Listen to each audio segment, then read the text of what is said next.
Bonjour tout le monde, bonjour. On est très heureux cet après-midi pour faire cette petite vidéo avec mon frère Trésor, un frère dans la foi que j'aime énormément. Merci frère, c'est réciproque. J'ai une question qui pourra effectivement vous apporter des réponses, à vous qui vous posez des questions. Pourquoi tant de personnes dans le monde ainsi que nous-mêmes avons décidé d'abandonner la vie d'avant, la vie du péché pour suivre Jésus-Christ? Donc alors frère Trésor, je voudrais te poser la question sans plus tarder.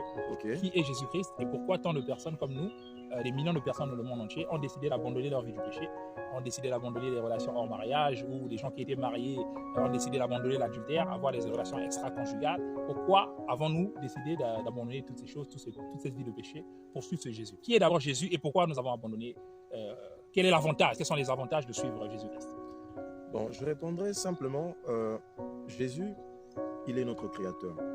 Comme la parole de Dieu le déclare dans le livre de Colossiens, à partir de Colossiens chapitre 1, verset 15, il nous dit, il est l'image visible de Dieu que personne ne voit. Le premier-né de toute la création, car en lui ont été créées toutes les choses. Donc ça veut dire que le Christ, il est notre Dieu, il est notre créateur. Et aussi, la même parole nous dit que Dieu est amour. Donc le Dieu que nous prions, notre créateur, il nous aime, il nous connaît, il connaît notre identité, il connaît l'identité de chacun d'entre nous. Et ce même Dieu-là veut notre bien. Donc lorsqu'il voit qu'il y a une erreur dans notre vie à cause du péché, parce que nous connaissons l'histoire du péché, Adam, Ève, et il vient nous solliciter, il vient nous tirer au fait du péché et de la mort pour nous donner la vie. Et pourquoi est-ce que nous abandonnons le péché? Pourquoi nous abandonnons le péché? Tout simplement parce que quand Jésus vient à notre rencontre, on découvre au fait l'importance de l'amour de Dieu. L'importance de l'amour de Dieu. On découvre l'importance de l'amour de Dieu. Donc Dieu vient, il touche notre cœur et il retire tout ce qui était mauvais, tout ce qui faisait de nous des personnes mauvaises, des gens qui vivaient dans le péché. Et il nous fait découvrir au fait l'amour véritable. Et à cause de cet amour véritable, on perd cette nature pécheresse et on entre dans sa présence. Et aussi, il nous donne une portion de sa personnalité et on a un profond désir de le suivre et d'abandonner tout ce qui est mal au fait. Donc Jésus, en gros, il est le Dieu que personne ne voit, mais qui s'est manifesté en chair pour venir nous libérer de l'étreinte du mal. De la tyrannie du mal. Voilà, c'est ça.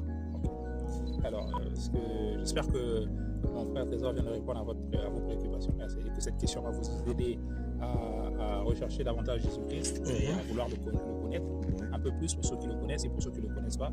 J'espère que cette question vous amènera à partir d'aujourd'hui à rechercher Jésus-Christ et à lui demander vraiment de se révéler à vous comme il s'est révélé à nous. Alors, est-ce que tu as une question qui te taraude l'esprit et que je pourrais répondre par ça? Oui, ma question elle est simple. Elle est, lorsque l'on rencontre le Christ, quelle est la particularité des personnes qui ont rencontré le Christ? Leur particularité. Leur particularité.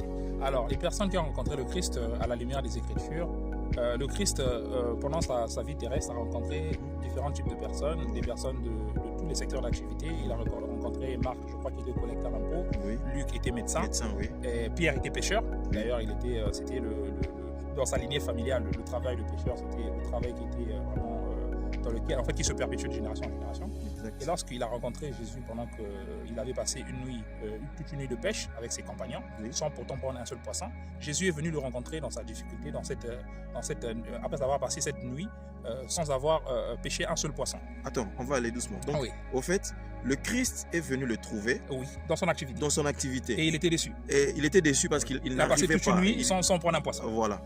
Et Jésus est venu se révéler à lui pour lui dire que ce Jésus-là qui a créé tous les êtres humains et qui nous a donné la vie et pour lequel nous vivons, tout être humain a été manifesté sur la terre. Ce Jésus-là, il veut venir nous rencontrer parce que en Adam, tous les êtres humains, toute la race humaine était morte. Oui. C'est-à-dire qu'elle s'était séparée spirituellement. À cause du péché. À cause du péché. Okay. Et donc Jésus a été envoyé pour que chaque être humain désormais soit réconcilié avec Dieu. Parce que tous les êtres humains ont basculé dans le péché, ont reçu le péché à travers Adam, parce que tous les êtres humains étaient en Adam. Exact. Et de la même manière, le Seigneur a positionné également tous les êtres humains en Christ afin qu'ils soient sauvés. Pourquoi? Parce que de la même manière le péché est venu par une seule personne, Adam, de la même manière, toute la race humaine qui avait hérité du péché d'Adam reçoit aujourd'hui la vie par Jésus-Christ. Ah, Donc maintenant, c'est une décision maintenant qui est personnelle, c'est-à-dire que vous êtes né dans ce monde de parents naturels, mais à un moment donné, il vous faut faire la rencontre avec Jésus qui va vous réconcilier, afin de vous donner la vie éternelle, de manière à ce que cette vie-là, qui est la vie de Dieu, qui va venir en vous, lorsque le Saint-Esprit va venir en vous, lorsque vous allez accepter Jésus-Christ, cette vie-là va se poursuivre dans l'éternité. Donc c'est un choix personnel. Donc c'est un choix personnel, effectivement. Donc on a le libre arbitre. On a le libre arbitre. Dieu a dit dans le livre de Deutéronome qu'il met devant nous la vie et la mort, la bénédiction et la malédiction. Oui. Mais il nous suggère de choisir la vie afin que nous et nos descendants puissions bénéficier de la vie. Donc il est possible à vous qui nous suivez aujourd'hui, qui ne connaissez pas Jésus-Christ, comme moi, je ne connaissais pas Jésus-Christ. Beaucoup d'entre vous qui nous suivrez, vous m'avez connu par le passé. Le Arnaud du passé et le Arnaud d'aujourd'hui, je pense que vous avez remarqué qu'il y a un fossé. Je suis vraiment devenu une nouvelle créature en Christ. Je ne vais plus en boîte de nuit. J'avais des copines, j'avais des relations même avant par le passé, mais j'étais quand même esclave de la masturbation et de la pornographie. Et ma rencontre avec Jésus m'a délivré de toutes ces choses. Allons-y doucement, parce que là, tu as dit quand même quelque chose d'assez important. C'est vrai que de nos jours, il y a beaucoup de personnes qui sont sous la condamnation de ces actes. On est en train d'évoquer ici, on a parlé en l'occurrence de la masturbation. Quels sont les effets néfastes de la masturbation dans la vie d'une personne? La masturbation peut conduire à beaucoup de choses. Et parmi les conséquences de la masturbation, c'est que la masturbation ouvre les portes à des esprits d'impur, des esprits des eaux. Les personnes qui se sont souvent adonnées à la masturbation, très généralement, vous allez voir que c'est des personnes qui vont parfois rester longtemps sans vraiment avoir même envie ni aspirer au mariage. C'est-à-dire qu'ils vont multiplier les relations hors mariage, mais sans pourtant un jour aspirer vraiment au mariage. Ça, c'est une des conséquences de la masturbation. Il y en a beaucoup, mais par faute du temps et pour ne pas faire de vidéos trop longues, j'essaie de raccourcir. D'accord. Mais donc, il y a également aussi la pornographie. Oui, exactement. La pornographie également, c'est quelque chose, c'est un fléau dans lequel beaucoup de personnes se trouvent aujourd'hui, même des personnes encore qui ont rencontré Jésus-Christ, mais parce qu'ils pratiquaient la masturbation avant de connaître Jésus-Christ, les esprits ne partent pas aussitôt, forcément après la conversion. Exact. Il y a des combats que l'on peut garder, parce qu'on l'a pratiqué avant de venir à Jésus-Christ. Mais la bonne nouvelle, c'est que le sacrifice de Jésus-Christ, il a accompli à la croix pour libérer les personnes et libérer les êtres humains de toute forme de captivité. D'accord. Au fait, le combat, donc, si je déduis bien, il est vrai qu'une personne, par exemple, qui a vécu pendant 10 ans, 15 ans dans la masturbation, lorsqu'il vient à Christ, il y a un changement qui est direct ou bien il y a un changement qui est progressif. En fonction de... Parce que Dieu, il est souverain. C'est-à-dire que selon la souveraineté de Dieu et le plan que Dieu a dans la vie de la personne qui abandonne le péché et qui lui donne sa vie, Dieu peut décider souverainement de délivrer quelqu'un qui vient à Jésus-Christ, qui abandonne sa vie à Jésus-Christ, qui commence à marcher avec le Seigneur. Il peut décider souverainement de le délivrer instantanément.